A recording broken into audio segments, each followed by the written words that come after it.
Agora, seguindo aqui no módulo sobre cultura de compliance, vamos falar do código de conduta ou do código de ética. Existe uma celeuma imensa aí, qual é o melhor nome, se é código de conduta, se é código de ética, porque código de ética é para conselhos de classe, enfim. Fato é, se você olhar lá no decreto anticorrupção, ele usa as duas expressões, tá? Então, use aquela que você se sentir mais confortável, o que for mais comum na tua indústria, ou ao que você mais acredita nas teses que foram criadas. Eu, particularmente, gosto de código de conduta da empresa, né? Porque código de ética fica parecendo que cada um pode ter uma ética sua, né? E eu acho que não conversa muito com o conceito de ética. Código de conduta não, são as condutas que de fato a empresa assumiu ali como compromisso para ela engajar, para ela mitigar, enfim. Então eu acho que é um nome que conversa melhor com o objetivo do documento. Mas antes de efetivamente entrar no código de conduta, eu quero que você entenda o seguinte. Embora eu tenha quebrado nesse módulo 6, cultura de compliance, alguns temas e outros temas estarem em outros módulos, isso foi só para conversar com o mapa do programa de compliance raiz, né? Aquele mapa que tem aquelas 6 caixinhas ali em cima com alguns elementos compondo aqueles 6 elementos ali em cima com alguns componentes embaixo. Foi só para a gente ter uma metodologia de trabalho. Mas pode ter certeza o seguinte, que tudo que você vai ver a partir de agora no curso, no final do dia, contribui para isso aqui, tá? Então, quando você fizer mapeamento de processos, que é um módulo que a gente vai entrar, você está contribuindo para a cultura de compliance da empresa. Quando a gente falar sobre normativos internos, a gente está contribuindo para a cultura de compliance da empresa. Então, no final do dia, até a reunião que você participa e que você ali se posiciona, você comenta de um treinamento, você comenta de uma política, você se posiciona ali para dar mais espaço para uma mulher falar, ou uma pessoa de um cargo mais baixo falar, que estava sendo interrompida por algumas lideranças, você está, no final do dia, contribuindo para a cultura de compliance da empresa, tá? Então, essa divisão por módulos foi só uma forma didática e metodológica para te ensinar. Mas isso não significa que as ações, as iniciativas que você vai tomar para fomentar a cultura de compliance são só essas que estão elencadas nesse módulo 6, não é isso, tá bom? E aí, seguindo a metodologia, né, de ensino do compliance raiz, vamos começar pelo que é o código, né? Afinal de contas, o que é esse documento? O código de conduta é a base de um programa de compliance por um motivo muito simples. É ali que vai estar condensado exatamente os compromissos da empresa, o que ele está dizendo que vai defender, o que a empresa está dizendo que acredita, quais são os seus valores, qual é a sua missão no mercado, o que ela não tolera. Então, é o documento mais de base que formaliza o compromisso da empresa com melhores práticas de mercado. Pensem o seguinte, se a gente fizer uma analogia com o governo, né, o Estado brasileiro, o código de conduta ele está para uma empresa como uma constituição está para um país. Então, nada do que vem para baixo, nenhum normativo que vem para baixo, nenhuma prática, nenhum programa público, nada do que vem para baixo pode contrariar, pode contradizer uma determinação que está contida ali na Constituição, né? Então, uma vez contida na Constituição, aquilo ali vira uma expectativa do povo brasileiro que as obrigações que estão estabelecidas ali, que os direitos que estão estabelecidos ali, vão ser cumpridos e que podem ser defendidos por cada cidadão brasileiro. Da mesma forma, funciona dentro de uma empresa. Então, pensa nisso, o Código de Conduta tá para uma empresa como a Constituição tá para um país. Aí você pode falar assim, Cris, e qual é o objetivo de uma empresa ter esse documento, né? Mas por que tem que formalizar isso? E aí por um motivo muito simples, né? Por que uma empresa formaliza as suas metas? Por que uma empresa formaliza a meta que você tem que atingir para ganhar o teu bônus no final do ano? Porque a formalização, ela gera compromisso. Ela aumenta o engajamento das pessoas naquele direcionamento. Ela dá publicidade, né? Ela define um objetivo que direciona as ações naquele sentido, naquele caminho. Então, você ter um código de conduta documentado, ele aumenta o compromisso e a responsabilidade da empresa no mercado. Pensa que o objetivo primário de um código nada mais é do que formalizar, botar no papel, falar, bacana, você não disse que ia fazer isso? Você não disse que ia primar pela privacidade de dados dos usuários, trabalhar para produzir produtos cada vez mais saudáveis para a tua indústria. Você não disse tudo isso? Não está aqui escrito no teu código?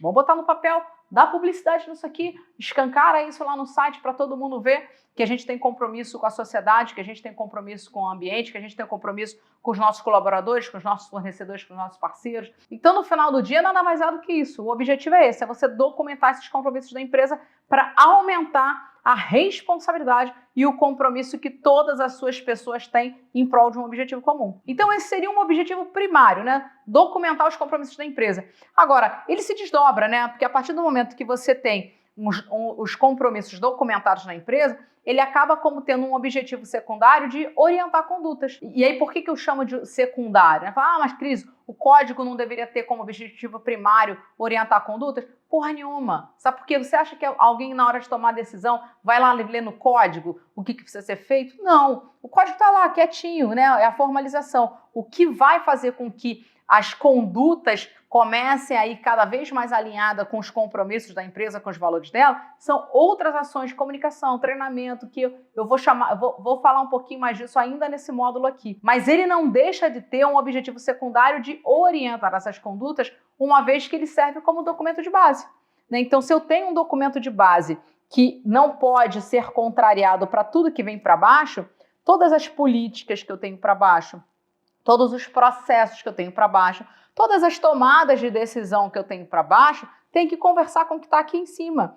Então, no final do dia, ele vira uma grande arma dentro da empresa para as pessoas defenderem que aqueles compromissos ali sejam cumpridos. Então, imagina o seguinte, o RH acionou o compliance, está super preocupado, porque desde o último layoff que a empresa fez, da demissão em massa que a empresa fez, o quadro de pessoas com deficiência na empresa está desequilibrado, está muito abaixo do que era a meta. E lá no código estava dizendo que a empresa se comprometia a ter cotas acima do que é obrigatório, né? Então, assim, eu não vou me limitar ao que é mandatório, eu vou fazer mais, eu vou promover realmente a inclusão de pessoas com deficiência aqui na minha empresa. Então, você pega um documento e fala assim, não sou eu que estou dizendo, foi a empresa que assumiu isso como compromisso, então o compliance me ajuda, porque no final do dia eu não estou conseguindo cumprir com o que a empresa tem de compromisso. Então perceba que o código ele acaba virando um documento que aumenta esse repertório argumentativo para as áreas defenderem recursos,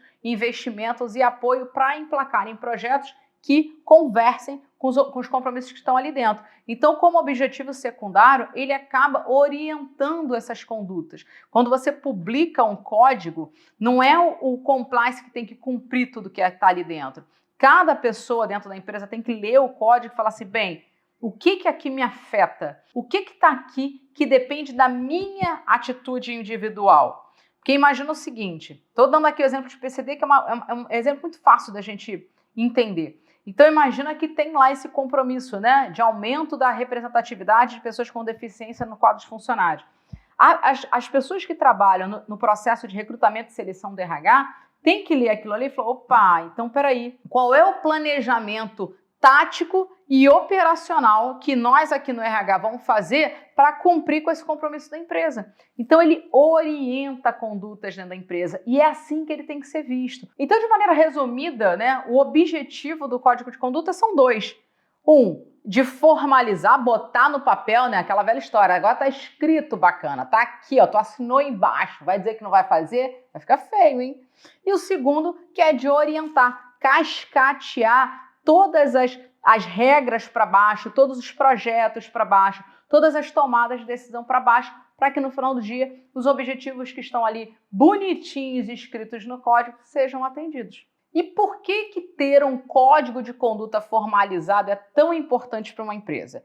Aí eu vou falar primeiro aqui alguns benefícios de ter esse código documentado que você vai encontrar em normas, tá? Depois eu vou falar um outro aqui que é mais compliance raiz. Então vamos lá, qual é o benefício? Dá maior transparência, né, no mercado, a empresa trabalhar com transparência. Transparência é um dos pilares da boa governança de qualquer empresa, né? Então, quando a empresa documenta os seus valores, os seus compromissos num papel, né, num documento e publica isso, ela aumenta a relação de transparência que ela tem com todos os seus stakeholders. Isso é um ótimo benefício. Ela demonstra respeito e atenção às pessoas, né? Sejam elas colaboradoras, consumidores, parceiros, né? Concorrentes de uma forma geral, o mercado, sociedade, ambiente. Ela melhora ali a compreensão ela melhora a expectativa das partes interessadas, né? Então você vê num código e você já sabe o que você esperar daquela empresa em relação aos produtos dela, aos serviços dela. Então hoje em dia a gente vê muita empresa que faz muita publicidade e coloca nos seus códigos de conduta dizendo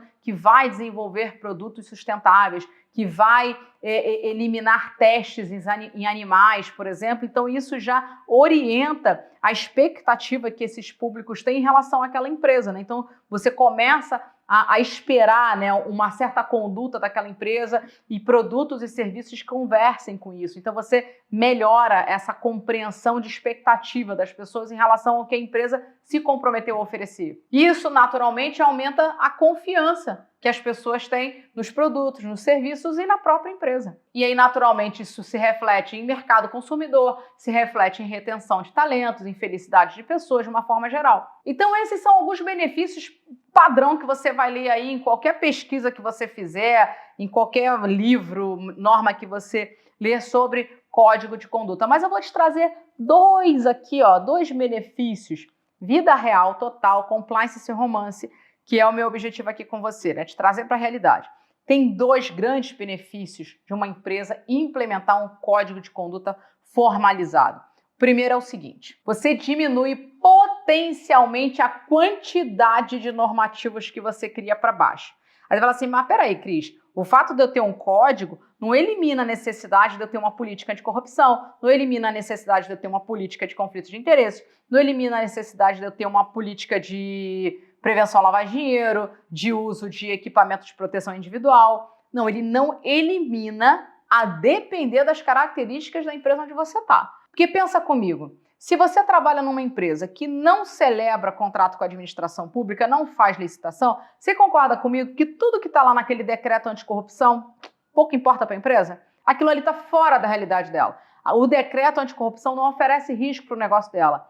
Agora, fica bem ela não falar sobre anticorrupção? Não, porque corrupção é um risco mundial. Então, todas as empresas comprometidas com altos padrões éticos de mercado têm que abordar esse tema, porque isso é um alerta mundial que já está sendo feito ano a ano. Então, o que você precisa? Eu preciso falar que eu não tolero práticas de corrupção e que eu vou promover iniciativas para combater a corrupção. Mas eu preciso ter isso num documento apartado, numa política que eu não vou ter nem o que escrever ali dentro. E as pessoas vão falar assim, por que estão falando aqui de contrato com a administração pública? A gente não faz. Porra do documento não vai servir para nada. Então, você pega esse trecho e você pega esse tema e você coloca no código. É um compromisso da empresa, mas aquilo não tem um risco, não tem uma relevância dentro do contexto da empresa que justifique você ter uma política específica para aquilo ali. Sacou? Então, quando você tem um código de conduta, naturalmente você reduz potencialmente a quantidade de outras políticas, outros normativos internos que você vai criar. Aí você vai falar assim, Cris, mas isso é um grande benefício? É pra cacete, sabe por quê? Eu vou te avisar. Normativos internos, estrutura de normativos internos, começa desse tamaninho. Se tu não tomar cuidado, ele vira um trambolhão desse tamanho. E aí vira um trabalho operacional muito grande, porque você corre o risco de você ter um monte de documento desatualizado, o que é péssimo, né? Só contribui para você, arruinar com isso daqui, falar, compliance que inventou um monte de coisa, botou um monte de regra, ninguém cumpre essa porra, o documento tá lá que ninguém olha, ninguém atualiza, a gente olha documento lá de 10 anos atrás, não sabe se aquilo ali tá valendo ou não. Então isso é péssimo para a cultura de compliance. E segundo, isso vai te dar um trabalho operacional para manter, para cuidar dessa documentação, para atualizar, para revisar o conteúdo que está ali dentro, muito grande. Então ele começa pequenininho e a gente tende a se empolgar e começa a criar política para o troço todo e depois vê que deu um tiro no pé. Porque no final do dia, a gestão dos normativos internos da empresa é responsabilidade do compliance. Nem tudo é do compliance. A política lá de uso de cartão corporativo é lá do administrativo, a responsabilidade é deles, por garantir que aquilo ali esteja sendo cumprido. Agora, é o compliance que faz a gestão desses normativos para garantir que o que está escrito lá não contraria nada que está escrito no código, se a alçada de aprovação do que foi definida lá foi o que você estabeleceu lá na tua política de elaboração de normativos internos. Então, a coerência dessa gestão de normativos internos é do compliance. E aí, se você começa a inchar muito isso, vira um inferno na tua vida. Então, é um benefício, sim, você fazer essa análise crítica e falar, vem cá, de todos os temas que a gente deve incluir num código de conduta, eu vou falar que análise crítica é essa para você chegar à conclusão do que deve estar lá ou não, do que deve estar aqui, né? Isso aqui a gente coloca no código e desmembra numa política ou não. Então a gente vai pegar um pouquinho mais de informação, vai trazer para cá para a gente não precisar ter uma política depois e o que está no código ser suficiente. Faça essa análise crítica porque isso é um benefício, sim. Ter um código reduz potencialmente a quantidade de normativos internos que você tem dentro de uma empresa e se valha desse benefício. E o outro benefício que é compliance raiz na veia, que é o seguinte, é o benefício bunda na janela. O que é isso, Cristiane? Que grosseiro você falar isso, mas a realidade é essa. Sabe por quê? Porque o que está escrito fica mais feio de ser descumprido. Então, quando você documenta um código de conduta da empresa, o nível de compromisso, de responsabilidade que a empresa tem em cima do que está escrito ali vai lá para cima. Sabe por quê? Porque agora você fala, cara, peraí, a gente falou que ia cumprir, a gente botou isso no código, você não está cumprindo. Sabe aquela expectativa das partes interessadas? Você colocou no código, a expectativa foi lá para cima. Se você não cumpre, porra, isso é uma porrada imensa. Isso é uma decepção que cascateia em insatisfação de funcionário, em rádio corredor, em reclamação de cliente, em exposição na mídia, em risco reputacional de uma forma geral. E no final do dia, risco reputacional reverbera em quê? No financeiro da empresa. Então, quando você documenta esses compromissos, né, você fecha ele todo ali e documenta, cria um documento chamado Código de Conduta, você aumenta o nível de exposição da empresa. E se você aumenta o nível de exposição da empresa, naturalmente você aumenta o risco de não conformidade que ela corre. E aí, se ela aumenta o risco de não conformidade que ela corre, quando você for lá tentar emplacar algum projeto de compliance com a alta direção, não é você que está sendo chato da história, não é você que é mensageiro do apocalipse. Você fala assim, cara, isso aqui é risco. A gente colocou no código. Se a gente não cumprir, isso aqui é risco para a gente. Tão simples quanto isso. Então, quando alguém te perguntar por que ter um código de conduta é importante, para os outros, você fala tudo aquilo que eu falei logo no início. Agora, para a gente aqui, ó, que somos profissionais de compliance, tenha isso em mente. Você ter um código de conduta, pense nele como uma ferramenta, né? Como uma ação para você reduzir a quantidade de normativos internos para baixo que você vai ter. Então, sempre faça a nossa análise crítica do que deve estar no código, ainda que esteja um pouquinho mais robusto, mas que ele vai eliminar a necessidade de você ter um outro documento paralelo, porque no final do dia isso vai otimizar o teu trabalho operacional da equipe do compliance.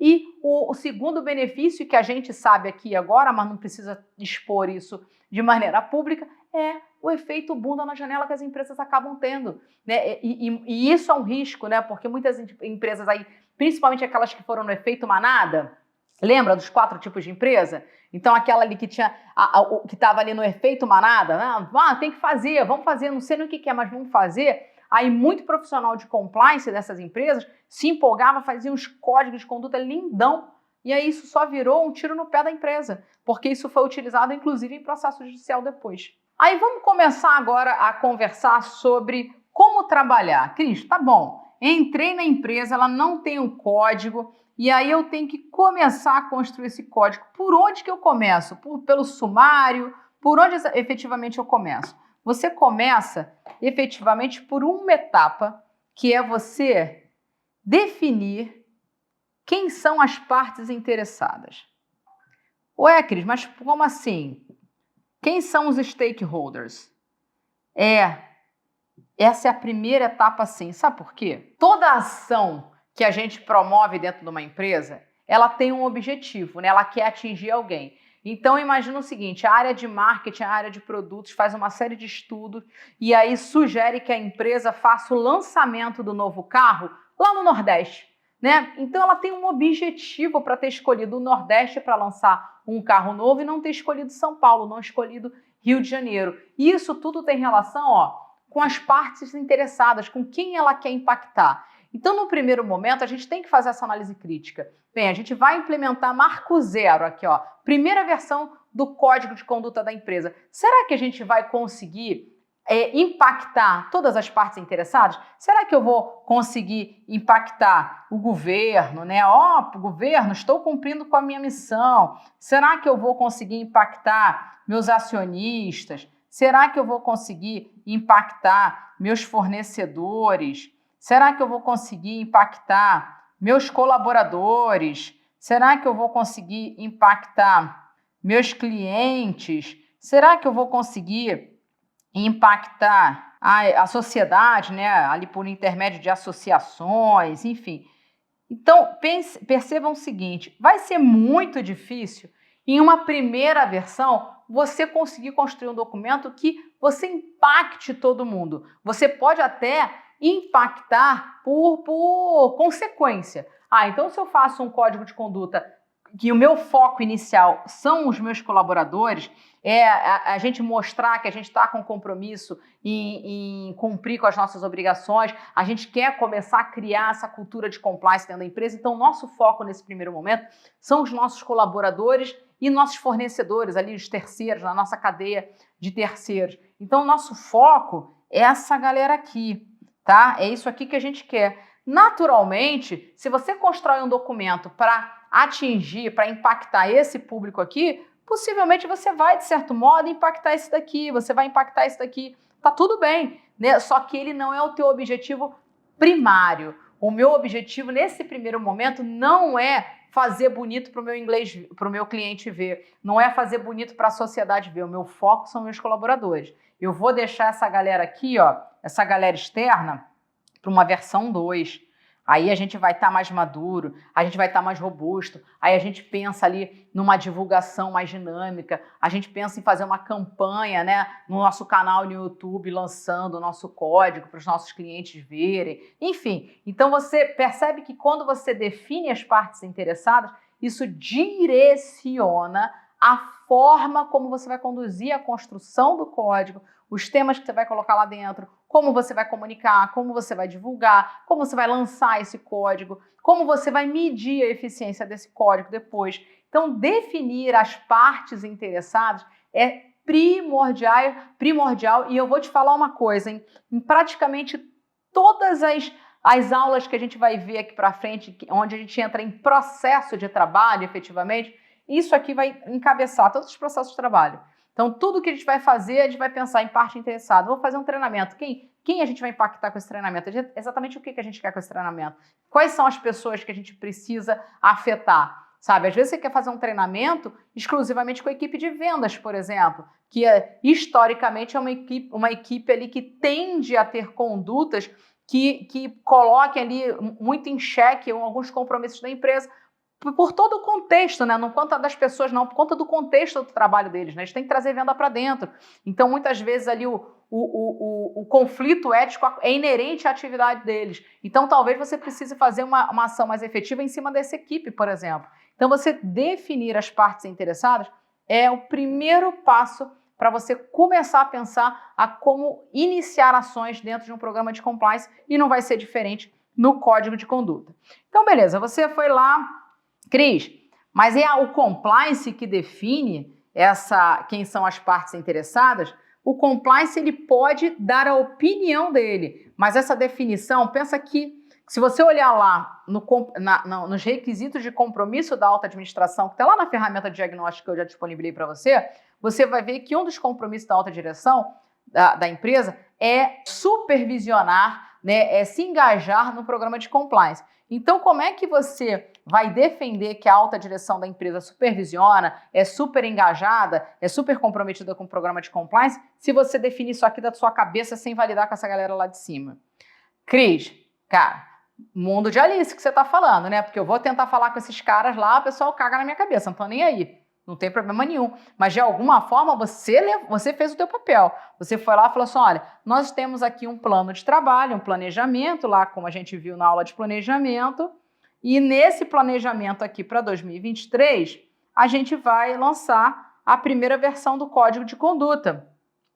E o que a gente tem de iniciativa, de objetivo, é a gente impactar colaborador, né? Quais são os objetivos da gente fazer isso agora? Impactar colaborador, atender due diligence, né? Então, impactar aqui os meus parceiros comerciais. Por quê?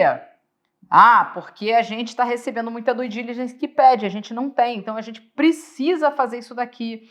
E para fazer isso aqui bem feito e essa coisa começar a funcionar, a gente precisa também impactar colaborador, a gente precisa começar a fomentar isso daqui para quando essa galera trouxer fornecedor para dentro de casa, ela já ter esse olhar de compliance também. Quem é esse fornecedor? Já fazer um primeiro filtro lá na frente. Então você começa a defender por que você definiu aquelas partes interessadas. E aí pode ser que nesse momento, pensa que a alta direção da empresa, quanto mais você sobe para a empresa, né? Quanto mais você sobe ali nas castas, não necessariamente você tem mais trabalho. O que você tem necessariamente é mais informação. Então a galera lá de cima tem informação que você não tem. Então pode ser que quando chegar lá em cima, você fala assim, a gente quer impactar colaborador e fornecedor só. Aí a galera lá de cima fala assim, não, Cris, olha só, pensa em impactar acionistas também.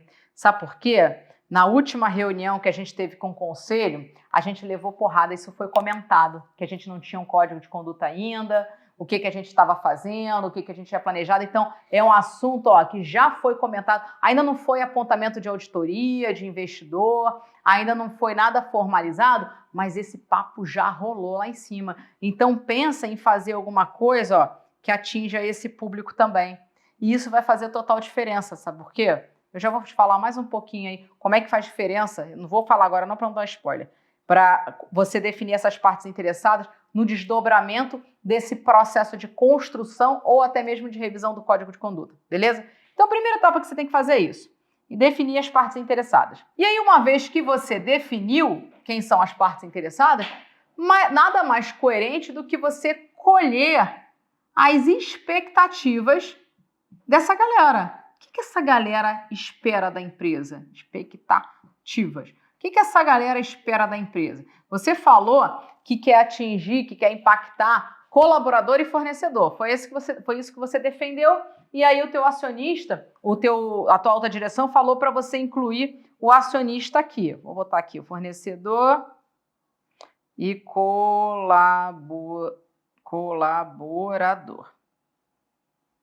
3 partes interessadas que tá no radar do teu código, tá? E vai orientar a construção dele. Então, nada mais justo que você colher as expectativas, né? O que essa galera espera aqui? Aí você fala assim, Cris, mas como é que eu colho expectativa? De diversas formas.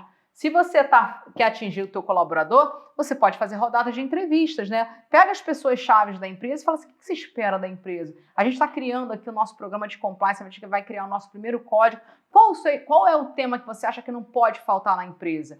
E aí você pode fazer isso de maneira pessoal, você pode fazer isso via um formulário no Google Docs e distribuir isso na empresa.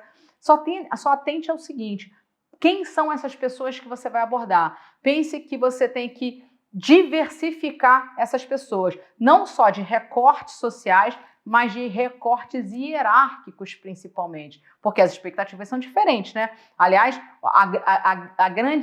o grande benefício, o grande valor de uma equipe diversa é justamente ter expectativas diferentes. Aí você pode falar assim, fudeu, Cris, porque aqui na empresa, minha filha, é todo mundo Playmobil. Você olha assim, só muda a roupa, né? E mesmo assim, muda muito pouco, porque é tudo muito, muito parecido. Tá bom, é um limite que você tem, que talvez você possa, dentro da cultura de compliance, entender se esse limite quer ser quebrado pela empresa, inclusive, tá? Então, mas você tem que ter esse olhar. Eu tenho uma equipe diversa, então eu tenho que colher expectativas considerando essa diversidade, não só de grupos sociais, como de hierarquia também.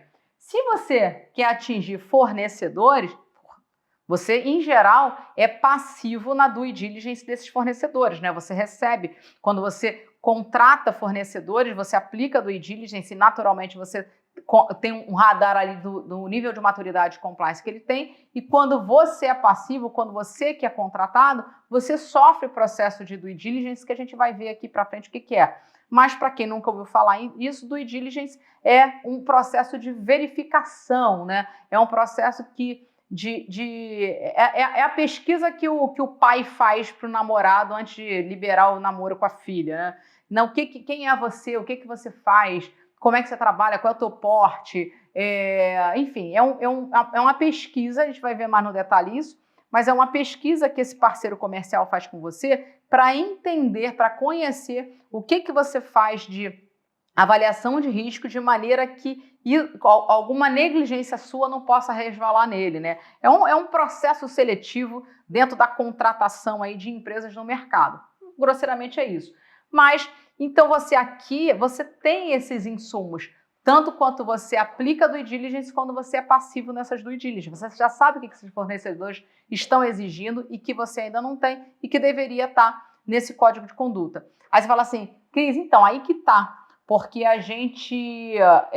os nossos parceiros comerciais são antigos e eu não estava aqui na época, então eu não faço nem ideia se foi feito due diligence na época, eu não faço a menor ideia se eles aplicaram, né, due diligence, se existe essa due diligence, esse questionário, se houve algum tipo de prestação de contas nesse sentido, eu não faço a menor ideia. Não tem problema, sabe o que você faz? Vai lá no site dessa galera aqui, ó, pesquisa o código deles.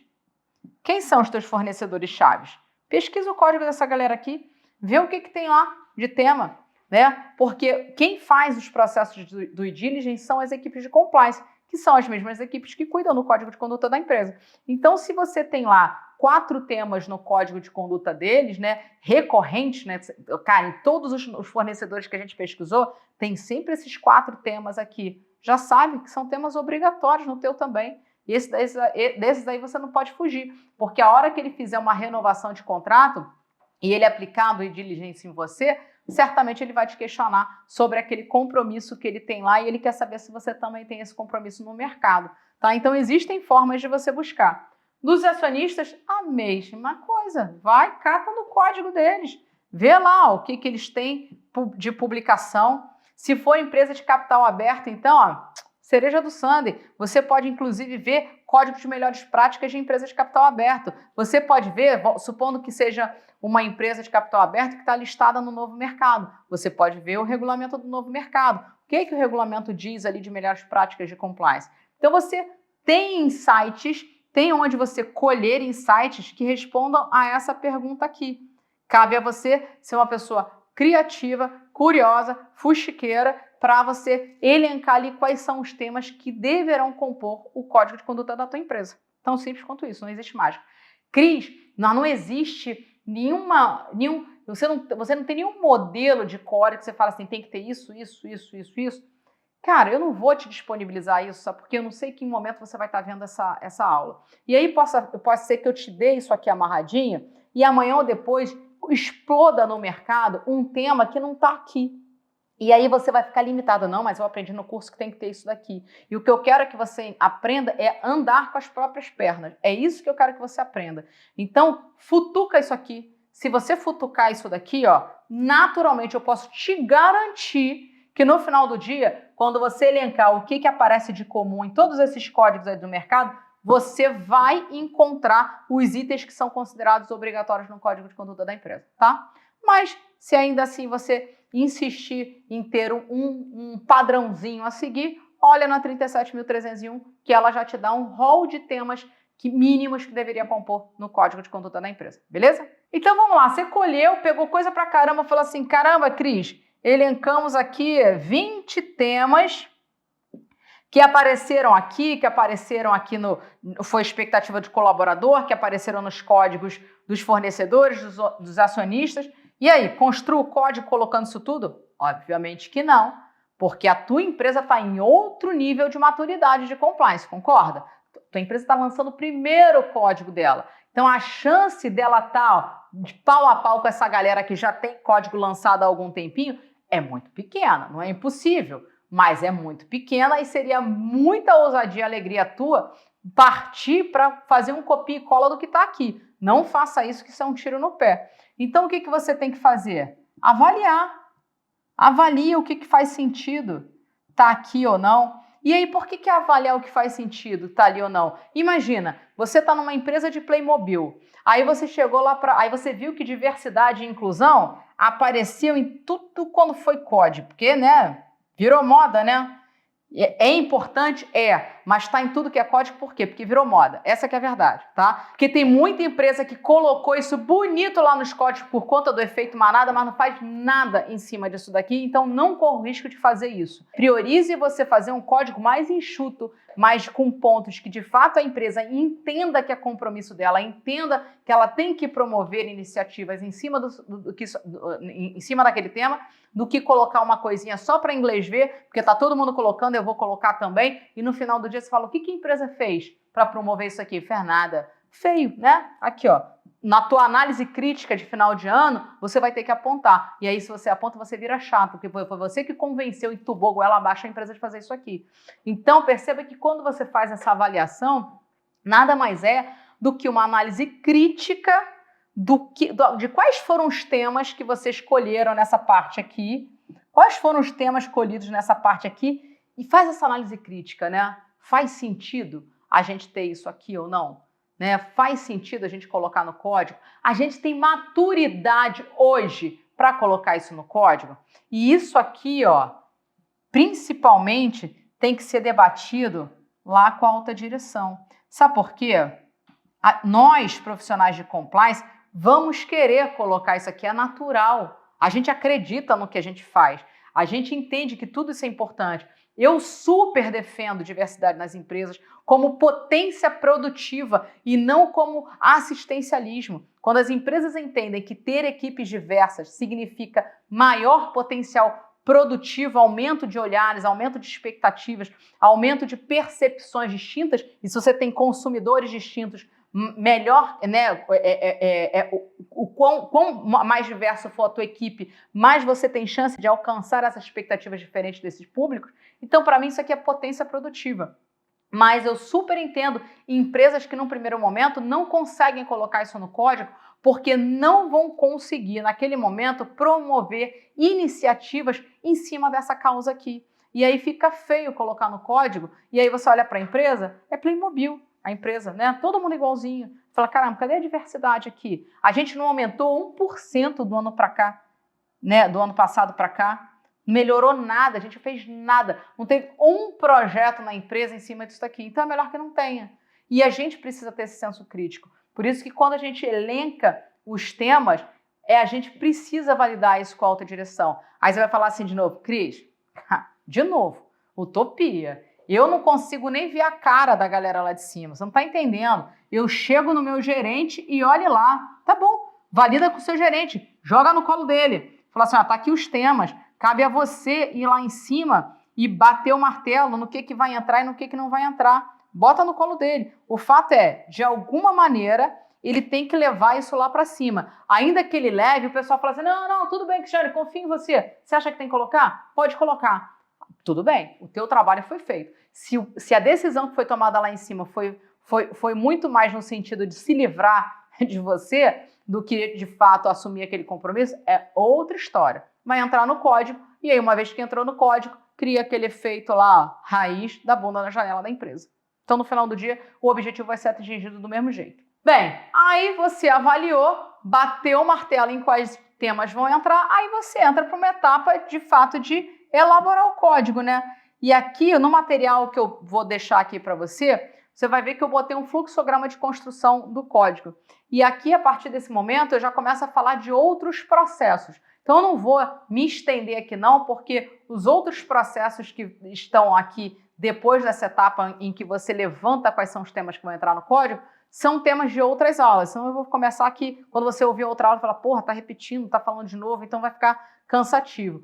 Mas pensa que depois que você definiu as partes interessadas, colheu quais são as expectativas dessas partes interessadas, fez ali um compilado, avaliou o que faz sentido ou não e chancelou isso com a alta direção do que vai entrar no teu primeiro código, você parte para um processo de elaboração de normativos internos. E quando a gente chegar na aula de normativos internos, eu vou te explicar como esse processo de elaboração deve funcionar. Então fica tranquila que a gente vai falar sobre como funciona um processo de elaboração de normativos internos. O que eu quero aqui é correr todas as outras etapas que você precisa cumprir até você ter, de fato, um código publicado nesse momento, e as outras a gente trata no detalhe nas aulas específicas, beleza? Então aqui você vai ter um processo de elaboração de normativos internos, né? Processo de normativos, que a gente vai falar na aula específica. Aí você cumpriu esse processo de elaboração de normativos internos e o produto final de um processo desse é o quê? O código pronto. Então, beleza, meu código está aqui, ó, prontinho. Meu código ficou pronto. O que eu faço, Cris? Bem, aí você tem que partir para uma etapa de comunicar e treinar. E você começa a ir para outro processo, né? Como é que você comunica? Como é que você treina sobre esse código aqui? A quem você comunica? Como você comunica? Pensa que você estabeleceu, ó, 3 públicos. Então, naturalmente, a forma que você vai comunicar para esse cara aqui não é a mesma que esse, não é a mesma que esse. Pode ser que nesse momento que você avaliou aqui, você chegou à conclusão até que você vai ter documentos distintos. É uma avaliação que você tem que fazer também. Falar, caramba, a gente elencou aqui, ó, 13 temas, só que a gente acha que não faz sentido a gente ter um código para fornecedor com 13 temas. Tem temas ali que não faz muito sentido falar com o fornecedor. Pense em ter 2. Então tá bom, esse aqui vai ser de colaborador e acionista, e eu vou fazer um outro código com 9 temas para fornecedor. Super válido. Você pode ter mais de um código? Óbvio que pode. Várias empresas têm, inclusive. Você jogar na internet, você vai ter. Pega lá, código de conduta Petrobras, fornecedor. Você vai ver que tem várias empresas que quebram. Isso é totalmente razoável e indicado, porque um dos princípios básicos para você construir um código, para você construir qualquer normativo interno, é você falar a língua de quem vai ler aquele documento, de quem vai receber, né? Ele ser compreensível para esses públicos. Então, possivelmente, o mesmo documento que você cria para um colaborador pode ser que não converse com o teu fornecedor, né? Pode ser que esses públicos sejam muito distintos. Pode ser que para cá, para o acionista, você precisa ter uma versão em inglês, né? Já parou para pensar nisso? Então, a forma como você vai comunicar e treinar é determinante para você ter sucesso nesse negócio. Porque se você não comunica, não treina, você não transforma essas pessoas nas pontas como vigilante do teu código, para te gerar argumento, repertório, para você ser só um intermediário para a alta direção, sacou? Então você precisa pensar nisso aqui também. E quando você pensa nisso aqui, você não pode esquecer que você, aqui no início, ó, você definiu isso aqui. Então, a forma de comunicar, a forma de treinar, tem que atender a esses públicos que você definiu lá no início do projeto de elaboração do código ou de revisão do código. Aí, depois de comunicar ou treinar, o que você tem que fazer? Toda ação tem um objetivo e para você saber se o objetivo foi alcançado ou não, você tem que ter indicadores, né? Então, você vai ter que estabelecer indicadores. Se você não tem indicadores, como é que você sabe que o negócio funcionou? Como é que você sabe que a ação foi efetiva? Então, você vai ter que estabelecer indicadores. Aí você vai falar assim, Cris, você vai falar como estabelecer indicadores aqui? Vou falar um pouquinho, mas a gente também vai ter uma aula específica sobre comunicar e treinar, a gente vai ter uma aula específica sobre estabelecer indicadores também. Você não pode esquecer, quando a gente olha para o mapa de programa de compliance, a última coluna lá de melhoria contínua tem isso aqui lá, ó, estabelecer indicadores. Porque toda a ação que eu promovo dentro de um programa de compliance, ele tem que ter uma forma de medir se o objetivo que eu determinei para aquela ação foi ou não alcançado, para eu fazer, como última etapa aqui, uma análise crítica no final do período que me permita gerar insumos para eu promover a melhoria contínua, PDCA. Lembra? Ciclo de melhoria contínua. Ó, eu estou na minha versão 1 do código. Eu fui lá, defini as partes interessadas, colhi expectativa, fiz o documento, fiz um processo de elaboração de normativos ali que tinha alçada de aprovação, revisores, tudo bonitinho.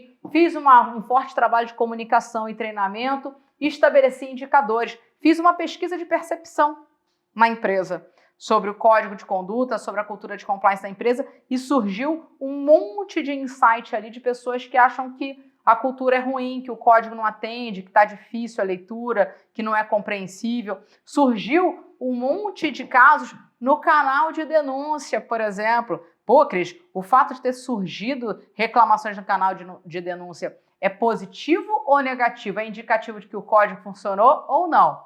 Depende. O indicador é um número frio. É na análise crítica que você depura esse indicador. Sacou? É maneiro, né? Então, o indicador, você vai falar assim, ó, o número de reclamações no canal é um indicador para o código. Subiu ou caiu? Subiu. Aí você fala, putz, o que significa ter subido? É bom ou ruim? É na análise crítica que você vai identificar. Subiu por quê? Quais foram os temas que subiram? Pô, foi justamente um tema que a gente trouxe novo sobre assédio no código. A gente nunca tinha falado sobre isso na empresa. Aí a gente falou. Como a gente falou, isso virou um compromisso expresso da empresa, as pessoas começaram a se sentir engajadas a reclamar quando sofriam um assédio. Então, isso é um indicador super positivo para o código, sacou?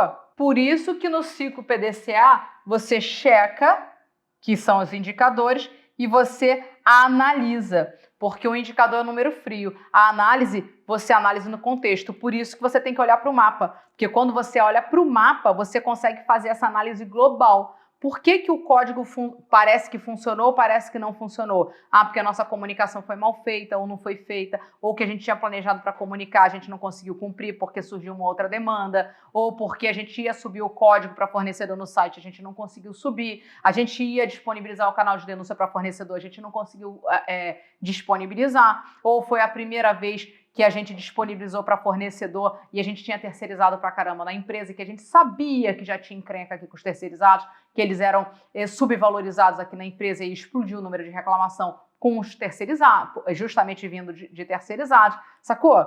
Então é nessa análise que você olha para o mapa inteiro e fala, peraí, esse dado, esse número frio aqui, ele é bom ou ruim? Ele é um indicativo de que isso aqui funcionou ou que não funcionou, que precisa melhorar? E aí você faz essa análise crítica para melhorar ciclo a ciclo. E aí você faz uma nova versão do código, ou então você mantém a mesma versão de código, mas você fortalece a tua comunicação, fortalece o teu treinamento, sacou?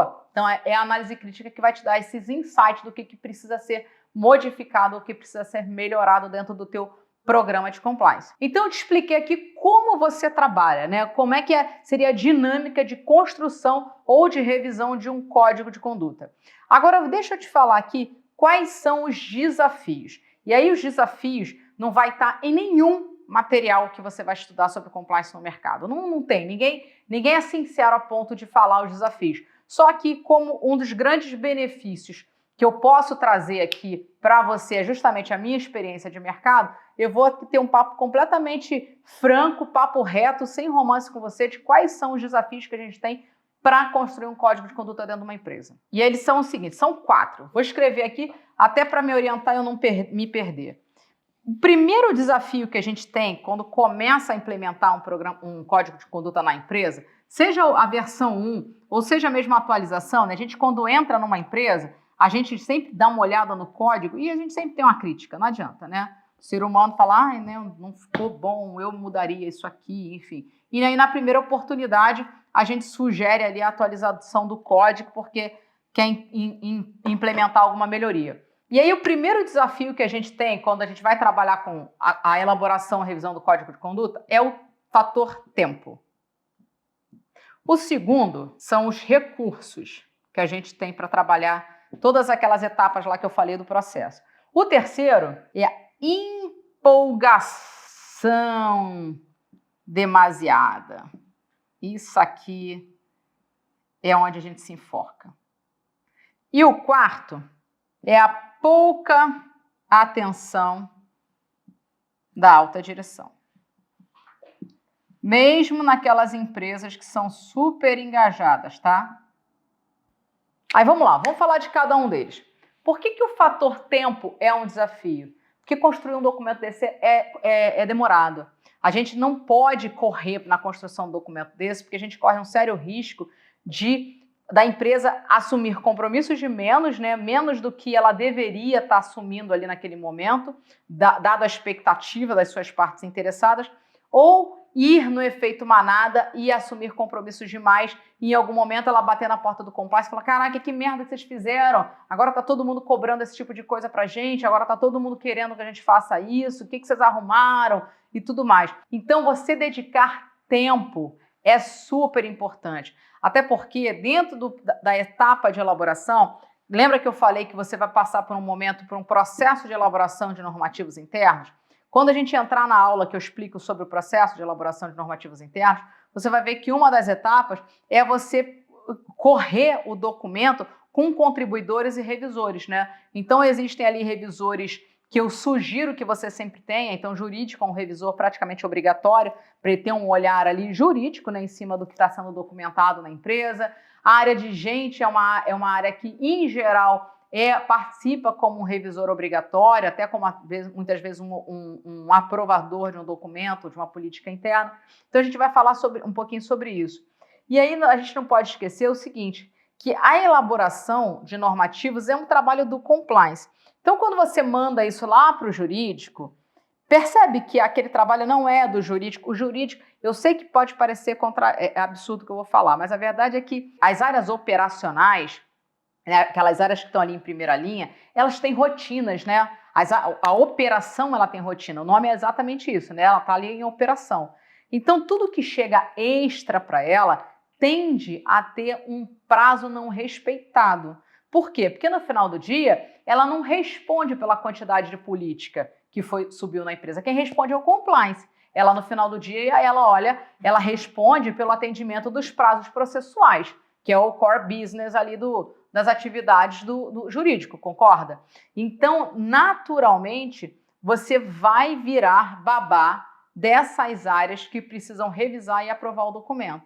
Então, você vai precisar de tempo para isso. Ele vai ocupar tempo, porque você vai compartilhar um documento. Hoje em dia existem, né, essas ferramentas de texto que compartilham, né? Então tem o Google Docs, o próprio Word da Microsoft, você já consegue compartilhar o documento, então use dessas ferramentas, que você cria uma estrutura mínima ali do documento e circula para essas pessoas darem as suas contribuições, ajustarem o texto. Você vai mandar, é indicado você mandar para uma área de marketing, uma área de comunicação no final, para fazerem um refinamento final ali da abordagem, né, dos nomes que são utilizados. Então tem empresas, por exemplo, que já estão utilizando linguagem neutra, e aí já tem como padrão colocar todos os seus documentos internos em linguagem neutra. E a gente ainda não tem isso como uma habitualidade. Então você precisa ter esse processo de revisão de forma cuidadosa e olhar para dentro da tua empresa e ver quem é que deve participar desses processos, principalmente quando se tratam de documentos que vão ser públicos, né, que vão para fora da empresa. Então, o fator tempo é um desafio quando você vai construir um código de conduta, porque, em geral, a gente não tem todo o tempo que a gente precisa e aí a gente corre um sério risco de errar a mão, ou para mais ou para menos, quando publica esse documento. O outro são recursos de uma forma geral, né? Porque a gente fica muito frustrado quando a gente olha o código de conduta da concorrência e ele é todo bonitão, né? Cheio de imagem, tem códigos que tem animações, né? O pessoal está super criativo e eu acho o máximo que seja, inclusive eu incentivo muito a criatividade na área de compliance para a gente sair desse universo quadradinho que a gente muitas vezes se coloca, né? Documento, aí tem que ter aquela cara de contrato de locação. Não precisa ter, muito pelo contrário, nem o jurídico mais trabalha assim, né? Você já tem técnicas de visual law justamente para você trazer essa questão visual para os contratos, de maneira que os documentos sejam mais atraentes, só que isso necessita recurso, né? Dinheiro, recurso interno. Ah, Cris, a gente tem uma área aqui de design na empresa super bacana. Bate lá na porta dele e vê se ele vai conseguir, dedicar isso aqui para você. Nem sempre. Então, recursos é um ponto muito dolorido para o compliance, porque, em geral, é uma área que não tem uma fatia de budget muito alta. Está melhorando, mas, em geral, não é. Tanto que, em alguns requisitos de framework de ESG, já está sendo exigido que as empresas expliquem como é que é a estrutura de compliance dela e, inclusive, distribuição de budget justamente para ver se isso está sendo proporcional ao restante da empresa ou se é uma área que está ali, ó, se virando nos 30, faz aí, porque se precisa perguntar se a gente fala que tem, você vai lá, se apresenta, mas se vira com o que você tem e no final do dia você não tem recurso para trabalhar. Então, isso acontece, tá? Um desafio também é esse. É como você criar um documento atraente sem, muitas das vezes, você ter recursos para isso. E aí a minha sugestão é o seguinte, Cris, a gente não tem área de designer, a empresa não deu um tostão para a gente contratar, mandar esse documento para fora, né, para uma equipe de design fazer um documento bonito, bacana, mas a nossa analista aqui da área entende alguma coisa, a gente vai botar ela para fazer. Cara, avalie o custo-benefício disso, porque é aquela velha história, né? Enquanto você está resolvendo o problema, a empresa está suave, né? Enquanto você está indo lá se virando, a empresa está suave. Muitas das vezes você está desperdiçando ali um recurso teu para fazer um trabalho que não deveria ser do compliance. Compliance não tem profissional de designer no compliance, né? A gente não tem que ser designer. Você está desperdiçando um profissional teu para executar outras atividades que você vai ter que responder pelo cumprimento delas para fazer um documento bacana para a empresa que no final do dia ela não está patrocinando para ter. Avalia isso, tá? Eu sei que às vezes a gente se empolga, e aí eu já vou entrar aqui, ó, na empolgação demasiada, né? Foi exatamente esse cenário que eu tô falando. A gente se empolga, a gente quer que a coisa fique maneira, a gente quer que o pessoal fale, caraca, que código bacana, adorei, compliance, super bacana isso aqui, curti, eu quero levar impresso para casa. Caramba, que bom que vocês incluíram essa temática aqui de consumo de bebida alcoólica, por exemplo. E tem muito disso, é uma boa lembrança aqui, né? Eu vejo muito código, a fala, né, o consumo de bebida alcoólica. Aí tá lá um texto bonito, né? Não proibimos o consumo de bebida alcoólica, mas prezamos para o uso consciente, sem exageros, não sei o que lá. Aí faz um texto assim, sabe, que parece que você está entrando ali na escola, na escola militar. Aí a empresa faz um evento de marketing, não é nem festa de final de ano não, tá? Porque eu sou até tolerante, assim, eu acho que festa de final de ano é catarse, né? Você tem que ter ali um momento realmente de descontração e muitas das vezes a bebida vem a reboque com essa história. Mas, às vezes é um evento de marketing, uma feira que a empresa participou e aí no final da feira tá todo mundo louco, sabe? Aí você fala assim, mas como assim funciona? Não, a empresa liberou aqui, ó, 4 caixas de champanhe para a equipe. Aí você fala, caramba, peraí, que contradição, né? A gente tem lá no código dizendo que a gente não contribui para isso e a própria empresa que libera essas 4 caixas de champanhe para todo mundo ficar louco no final da feira aqui, às vezes com muitos outros participantes da feira ali presenciando tudo isso. Então a gente precisa ter esse cuidado, sabe? Ah, Cris, mas você está dizendo que o uso de álcool não tem que constar no código? Não é isso, eu acho que tem que constar, né? Não é um item obrigatório, mas se você entender que é factível dentro do universo da empresa, tem que constar. Mas toma cuidado com o que você escreve, né? Toma cuidado com a rigidez da regra que você coloca ali dentro do que é tolerado, incentivado e do que não é tolerado, tá? Para a própria empresa não entrar em contradição. Então a gente corre esse risco, tá? É um dos desafios que a gente tem. Muitas das vezes, tem muita gente que fica com o discurso assim, ah, Cris, mas você não acha que tem que fazer? Eu falei, olha, uma coisa é eu achar que tem que ser feito. Outra coisa, eu enfiar a goela abaixo uma coisa numa empresa sem ela ter maturidade ainda para fazer. Porque quando você enfia a goela abaixo uma coisa que a empresa ainda não tem maturidade para fazer, é um tiro no pé. Você aumenta o nível de exposição dela. Então você aumenta o risco dela, sabe? Você traz o risco para dentro de casa. E no final do dia você não protege ela do risco de não conformidade. Na verdade, você potencializa o risco de não conformidade dela. Então, se você acha que a empresa, né, tem que fazer determinadas coisas, você tem que fazer um trabalho anterior de convencer a alta direção a entender que aquilo ali precisa ser olhado porque já é um risco no mercado, já é um risco de não conformidade no mercado, porque já é uma expectativa. Mas não enfiar água lá abaixo e aumentar o risco de exposição que ela tem a não conformidade, porque ela assumiu e no final do dia não tem condições ainda de cumprir, seja por qual motivo for, tá? E o último desafio é a pouca atenção da alta direção, né? Isso aqui, se o profissional de compliance que não aprende que isso aqui não pode ser levado para o coração, ele infarta, né? Ele não sobrevive. Isso aqui não pode ser levado para o coração, gente. Acho que essa que é a verdade. E tem um motivo muito simples. Tem negligência? Tem. Tem descaso? Tem. Tem não tô nem aí? Tem. Agora, também tem muita dos maus profissionais que existem no mercado que não conseguem vender compliance como um gerador de valor para a empresa. Então, como essa galera aqui de cima não vê valor no compliance, só coloca compliance porque precisa, né? Porque estão dizendo que precisa, então bota compliance lá, a gente recebe pouca atenção da alta direção. Então, quando você começa a fazer um discurso certo, um discurso que sensibiliza o ouvidinho lá de quem está lá em cima, naturalmente você vai ganhando espaço. Lembra que eu falei que pesquisa boa, acho que eu falei na aula passada, que pesquisa boa é aquela que mostra que uma determinada iniciativa da empresa favorece todo mundo? Eu acho que foi no exemplo que eu dei sobre ambiente de trabalho saudável, né? Um profissional que tem uma segurança psicológica para trabalhar, ele naturalmente é um profissional mais feliz, mais produtivo, mais inovador, e no final do dia isso reverte em benefício para a empresa. E eu falei, né?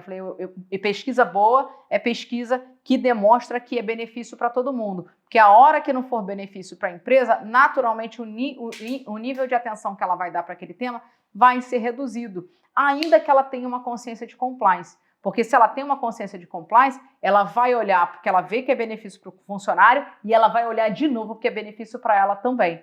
E para os que não têm consciência de compliance, para aqueles outros 3 tipos de empresa que estão para baixo, ele só vai te dar ouvido se ele entender que aquilo no final do dia é benefício para ele também. Então, essa pouca atenção da alta direção muito é por culpa dos maus profissionais de compliance que estão no mercado, que trabalham dentro de um mundinho, que não trabalham alinhado com a estratégia de negócio para a empresa, que não conseguem mostrar para a empresa que no final de história, tudo que a gente faz beneficia ela de alguma forma. Então, a tendência, se você trabalhar direito, a tendência é que isso aqui cada vez mais seja um desafio menor. Nunca vai ser um desafio? Duvido. Porque se for o gerente de compliance lá querendo falar sobre o código de conduta e for o gerente de vendas lá falar sobre a nova campanha de comissionamento que ele vai fazer para aumentar 10% das vendas, quem você acha que essa galera vai ouvir? Para quem você acha que ela vai encontrar lugar na agenda? Para o pessoal de vendas. Normal, isso vai acontecer. Mas, a partir do momento que ela entende que o compliance faz no final do dia também protege aquele dinheiro, porque pode até não trazer dinheiro para dentro de forma direta, mas mitiga a possibilidade do dinheiro sair por conta de redução de riscos, aí sim a gente ganha espaço, a gente começa a ser mais ouvido, a participar de reunião estratégica. Então isso aqui é um processo evolutivo quando a gente trabalha bem. Isso é um indicativo, diminuir esse desafio aqui é um indicativo de que a gente está trabalhando do jeito certo. Bem, para fechar ali as 6 etapas do processo de aprendizado do Compliance Raiz, vamos falar sobre como mostrar resultados com código de conduta. E eu já falei um pouco sobre isso, né? Você mostra resultado através do acompanhamento e da análise de indicadores. Aí você fala, pô, Cris, mas que tipo de indicador pode ser criado em cima de um código de conduta? Bem, existem algumas possibilidades. Você pode mensurar a quantidade de pessoas que consultam o compliance sobre temas do código, a quantidade de relatos que você tem no canal de denúncia sobre temas que estão ali no código. Se você trabalha com um sistema de gestão de documentos, em geral, esses sistemas têm nativo a quantidade de acessos que aquele documento teve. Então, esse é um indicador também, né? Quantas pessoas acessam o código de conduta, se existe uma concentração em determinada equipe de pessoas que acessam esse código de conduta, porque isso pode ser um indicativo de que um determinado tema que está no código pode estar mais sensível naquela equipe. As próprias pesquisas de satisfação de cliente que as áreas de atendimento fazem pode gerar insumos para o código de conduta quando o cliente é um dos stakeholders definidos para aquele código. Pesquisas de clima, né, pesquisas de cultura organizacional ou pesquisas específicas da cultura de compliance geram indicativos sobre o resultado aqui a eficiência do código de conduta dentro da empresa. Eu vou fazer só uma ressalva aqui. A grande arte de fazer pesquisas está na construção das perguntas, tá? Então, quando você pensar em fazer uma pesquisa sobre percepção de cultura de compliance na empresa, busca montar essa pesquisa de maneira que você tente localizar onde está a percepção ruim do colaborador. Então, você faz uma pergunta de uma maneira mais genérica, né? Como você percebe a cultura de compliance da empresa? Você entende que a empresa é íntegra e as condutas da empresa conversam com o que está estabelecido no código, né? A prática é íntegra com o discurso. Enfim, você pergunta, se a pessoa respondeu não, Fala assim, essa sua percepção está na empresa como um todo? Não. A sua percepção está na sua liderança? Essa sua percepção negativa está em outras lideranças? A sua percepção negativa está nos seus colegas de trabalho? Porque percebe que você começa a tentar localizar se o problema está vindo desde lá de cima, né? Que ele percebe que a empresa toda, cara, código de conduta é balela, para inglês ver, ou não. Eu acredito no código, acredito que a empresa defende esses valores, mas dentro da minha hierarquia aqui, isso não é praticado. Dentro da minha liderança, eu entendo que existem ainda comportamentos desalinhados com o que é estabelecido no código. Então, só pensa nisso, tá? Mas voltando aqui aos indicadores. Um ótimo momento de você pegar insights, sabe o que é? Pesquisa de desligamento.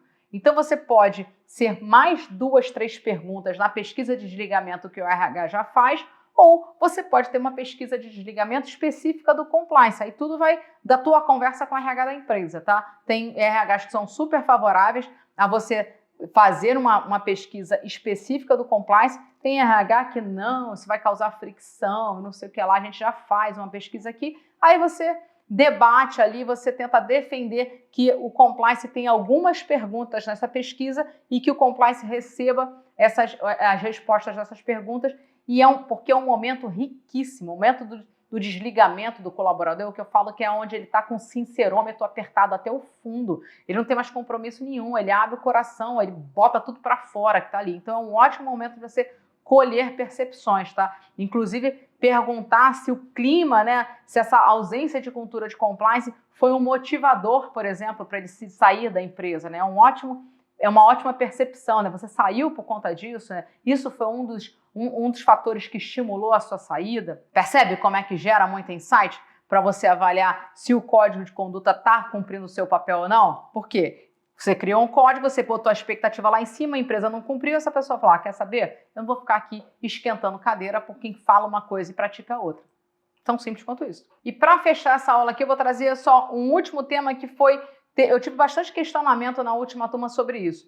Se vale a pena a empresa não ter um código próprio, mas adotar um código de setor, por exemplo, né? Ter um código ali de uma associação, de uma federação e ela adota aquele código. Bem, pensa o seguinte, o fato de você ter um código próprio da empresa não inviabiliza, não impossibilita você da empresa aderir a esse código setorial também. Você pode ter as duas coisas tranquilamente. Nós temos o nosso código e somos aderentes ao código da FEBRABAN, somos aderentes ali à Federação de Bancos, somos aderentes ao código de uma outra associação qualquer. Isso não tem o menor problema. Agora, quando você substitui, aí é que tem uns pontos que você deve considerar. Primeiro, se aquele código é apropriado para a tua empresa. Porque pensa que você teve todo um trabalho aqui de definir as partes interessadas que você queria impactar, de você colher a percepção dessas partes interessadas, de você fazer uma avaliação crítica do que de fato, de tudo que você elencou aqui de expectativa,